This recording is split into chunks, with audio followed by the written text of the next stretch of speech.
Yeah, because like it's not a very recent film. Like I've started because for long I've been working on biodiversity and people's knowledge, and then I come from fiction background, and then suddenly coming into and then visiting different corners of the country. What I found interesting is because that I saw the huge kind of bank of knowledge that which people have, like in India, mainly the people like indigenous people, or which we call like tribals, and that attracted me. And then that I figured out, like while working on biodiversity, I figured out food is another element that which is extremely important. Obviously, it's important for us because it's the basic thing for survival. And the indigenous people's food culture, as I call it, like that, not only eating, not only recipe, it's also about how they collect it, how they prepare it, how they consume it, and also their connection to nature, and how they follow the principles of nature in terms of exploiting the natural resources, in this case food.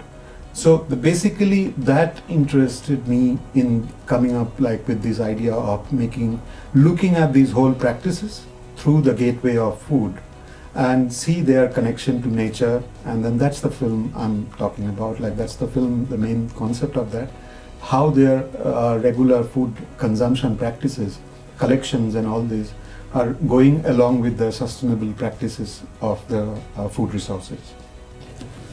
I would like to address it from a different perspective a little bit, because when I started working like on this knowledge system, biodiversity and food cultures, almost 15 years back, then there was not a kind of a trend.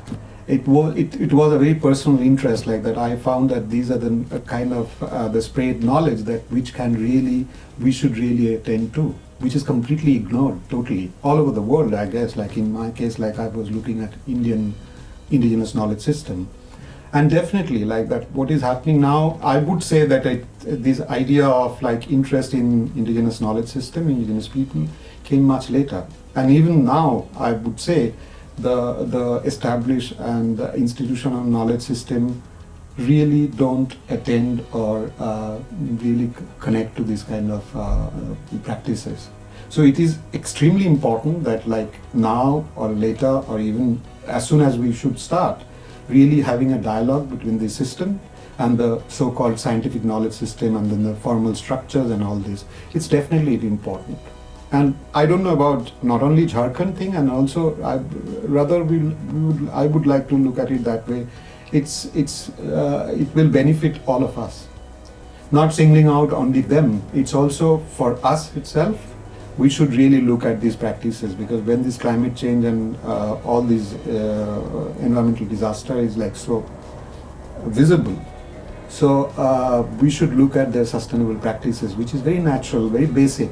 So you may not call it, or they may not call it as a kind of sustainable practices, but like all the things they do, be it biodiversity resource use or food resource use, these are really sustainable. Unfortunately, I can't be very positive. Unfortunately, because if you look at in 2000 Forest Rights Act, which has it was a kind of historical, it's a revolutionary verdict, like revolutionary law, that which has given lots of rights to the forest dwellers, to be very specific. The problem is the current government, as a second time came into power, and then really they started kind of modifying the law, and then lots of rights given to the local people have been taken away. And if you know that there is a huge displacement of adivasis or the tribal people in recent time, in the name of finding the flaws in the claim of their lands, forest lands and all this, so it's not really positive. So if you are, in my opinion, if you are not really attending to these indigenous people and their practices, you are a loser. Means we are a loser. The government is not going to gain, or the climate change issues are not being addressed properly. Yeah, I'm a filmmaker, so I need to make films. That's the first thing. So I do write sometimes, but I think film is still a very, very powerful medium.